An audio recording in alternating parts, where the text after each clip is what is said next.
So I've got two coupons of 3003 aluminum, 2 inches by 6 inches.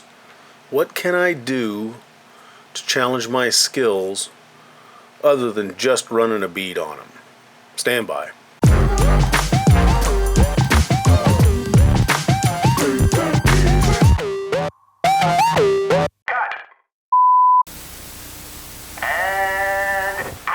Hey everybody, welcome back to the shop. I am James, and I would have fired my cameraman who misadjusted the input level on the wireless unit, but then I would mean I'd have to fire myself because I'm the cameraman. So we'll do a little voiceover here until I fix my problem.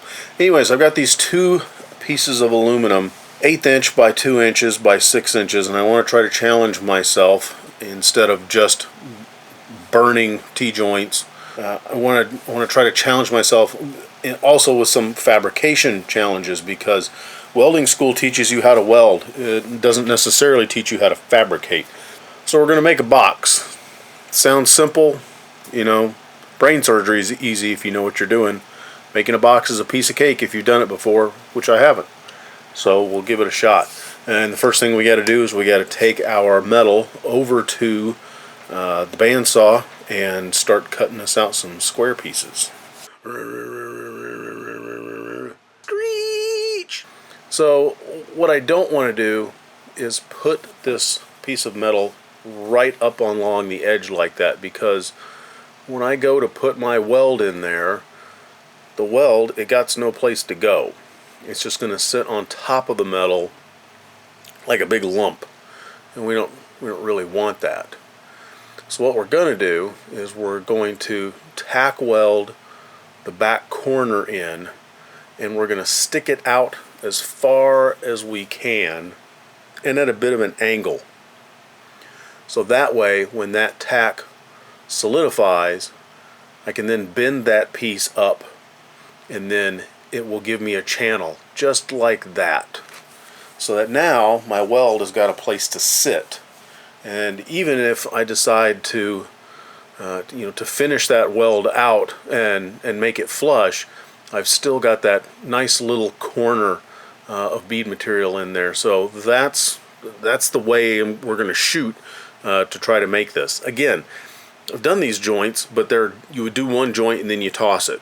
That's all that you would really do in school. So now we're going to have to try to make it so that another piece comes in at 90 degrees to that, and then you have an intersection of 3 welds that you're going to have to deal with. Is it going to be a disaster? There's actually pretty good potential that it is. Okay, I've gotten the first piece tacked up there, as you can see, and I have skillfully placed my hands directly in your line of sight, so you're not able to see this, but what I'm attempting to do is I'm holding my torch at kind of a weird angle. The handle's actually pointing straight up because I'm trying to get the tungsten to fire directly into the side of that joint. And then you'll see just a gentle back and forth rocking motion. I'm just trying to get both sides of that piece of metal to get molten, and then for those 2 little pools of aluminum to attract each other. Now that it is in there, I can just gently bend that back. Don't torque on it because you'll snap it. And get that little shelf lined up just like that. Realize you probably can't see it. Oh, there we go. Got the little shelf in there.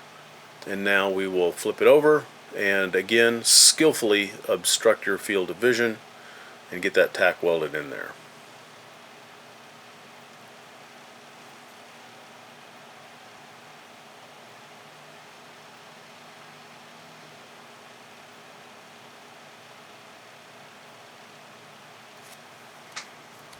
And now that I've got I'm putting that 4th piece on there, I can elevate that up a little bit better, and you can kind of just see where I've got that tungsten pointed kind of right into that corner.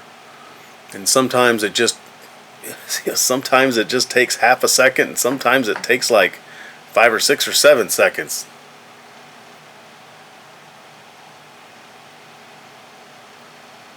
here I'm actually, my hand was resting on that third hand and my thumb was pushed up against my torch, so that way I could press my torch up against the thumb, and then that gives me a you know, a steadier place to balance my torch there. I'm going to stick my finger right in the way.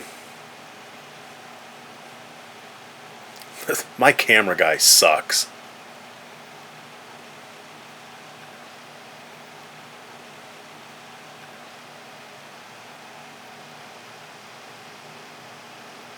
See, that one just doesn't want to wet out there for a second.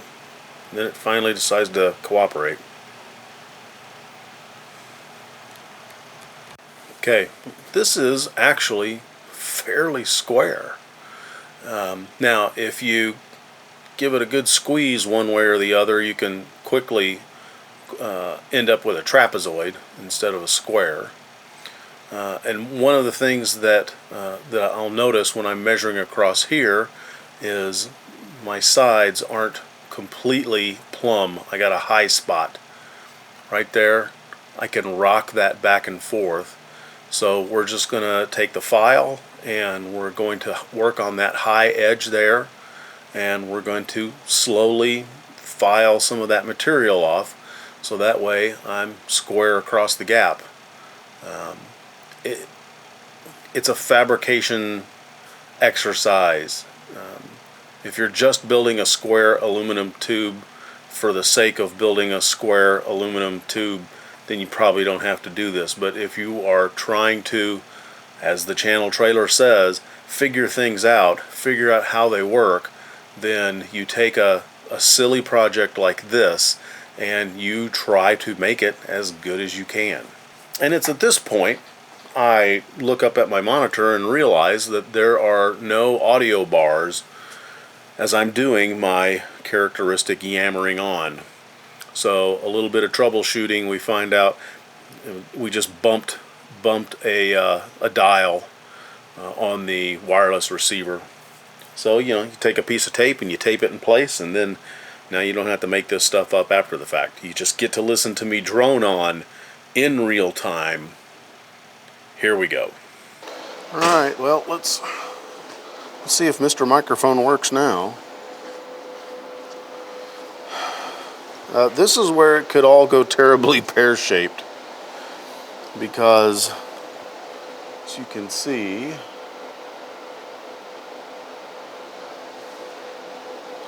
we're now gingerly laid upon the top there. Well, I still have to clean it. Yeah, that'd make it better, wouldn't it? Alright, let's give this a shot. Maybe we can, again, actually kind of see what's going on. A bright light.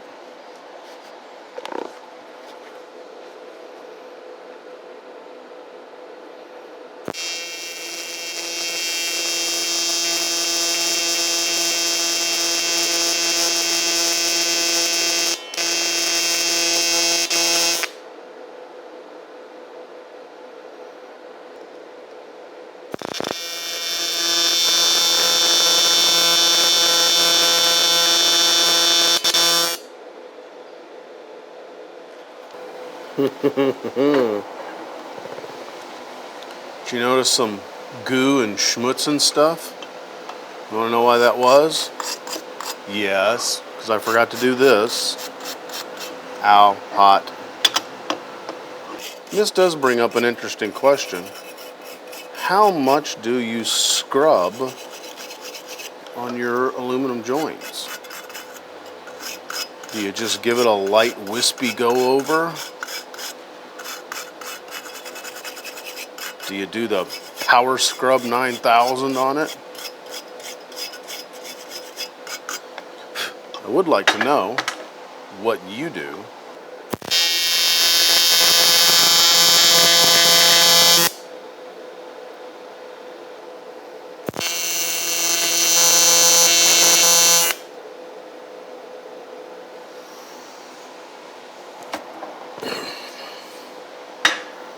All right, well,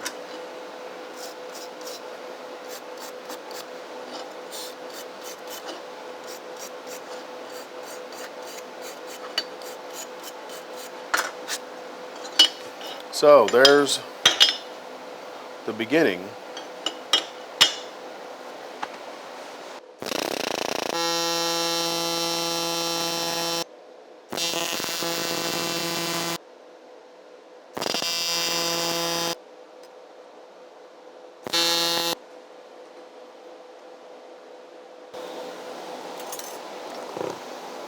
You can see that one I really greatly accelerated my dip rate in there just to see how that would do. You know, give it a little bit different look. Burn my fingers off.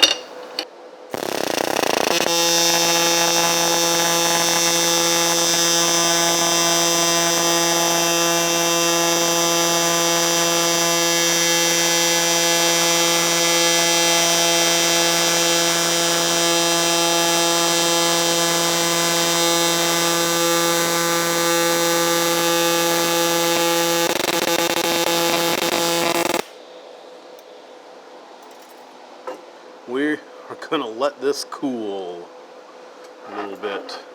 I'm gonna put this nice big heat sink on top of it. We're gonna put that one there. And this one here.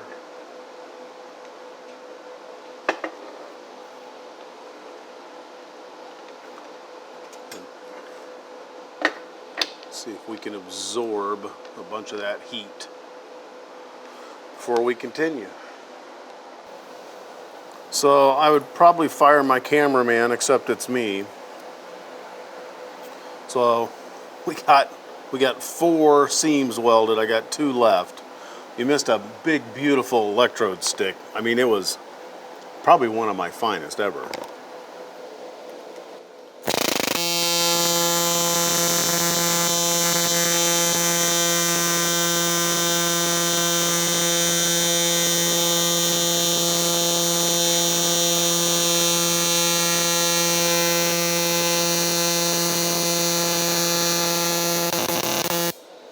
I thought I had just welded over my little vent hole there, but I did not, so we're good. One more.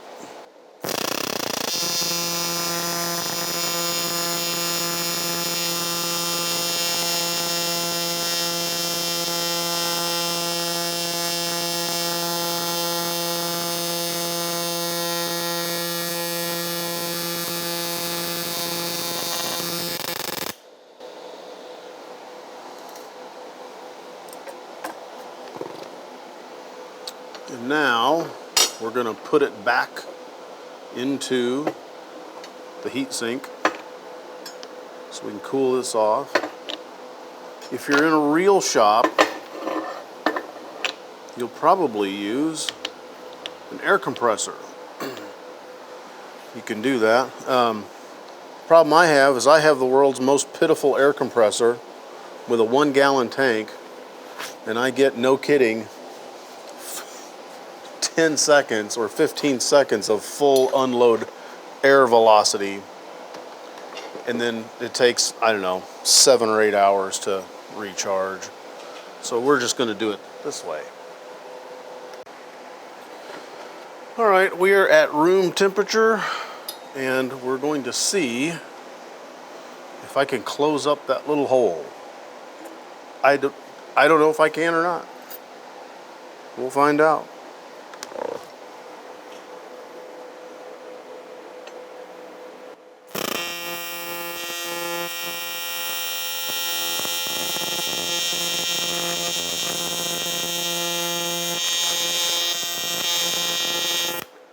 Well, that got ugly really quick. And I'll tell you why, because I'm trying to get the freaking camera angle in, that's why. All right, well now I got to put it where I can see it.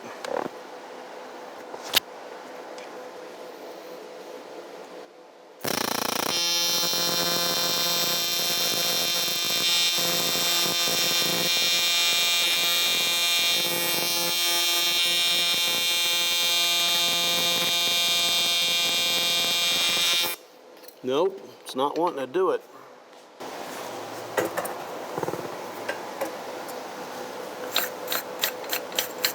All right, well, so, that's interesting. So what we're going to do now is we are going to take it over to the sander and we're going to start working, seeing if we can't get all of these edges smoothed over and ground down. See if I can't put my finger on that because it's still really hot. That's why you put the tips on. 12 days later. Okay, this is where we are at, and this is a combination of using an angle grinder and a sander. I've got one of those oscillating sanders. So now, now we're just going to start trying to finish the corners of these, because when you sand them on the sander, you get a little lip on the back side, and nobody needs lip. Am I right? Am I even in the picture? No. Oh, my battery's almost dead too. So if you ever wondered where the term rattle can came from, this is kind of a great example of it. This is our high-tech metal sanding station. It's just a Bosch random orbit sander upside down, and I got it in the squeezinator here. So we're trying to get this surface as flat as we can. We've just kind of gone from, 40 grit to 60 grit.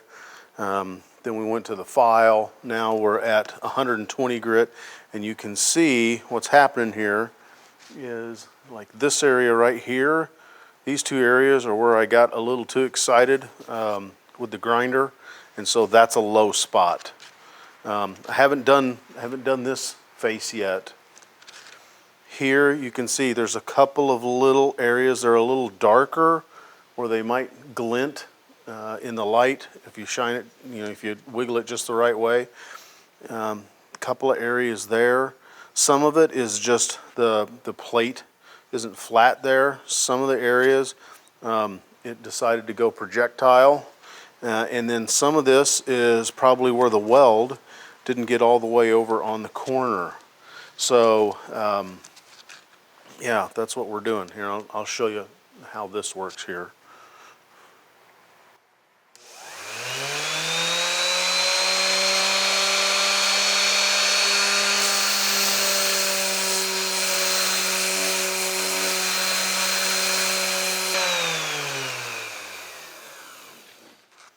So you can see it's done a fairly decent job, but you can see, again, you can see where there's some areas there.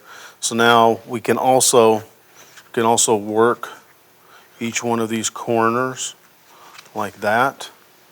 And then a helpful hint is if you've got one of these gum rubber sanding cleaners, sandpaper cleaners. We use them in woodworking all the time. I don't know if you guys use them in metalworking or not. Before I got into welding, sandpaper was my my highest cost disposable, just because of the amount of time that I'm able to use it. So we can turn it on and we can kind of get some of the stuff out from in between the grit. It's just a way to maybe get another 5 or 10 minutes out of something on there. And if you've got some areas like these two, you're probably never going to get all of this flat to be able to go in and flatten that. So what you can do is you can just go in and just lightly work that, and you try to get in and you try to get out as fast as you can, because you don't want to make that, because you're going to deepen that little divot there. And you don't want to deepen it any more than you have to, just to get the to get the amount of sanding on it. So we're going to finish up these two little areas, then we'll swap grits. This is 120, then we'll go to 220, and then we'll see where that gets us.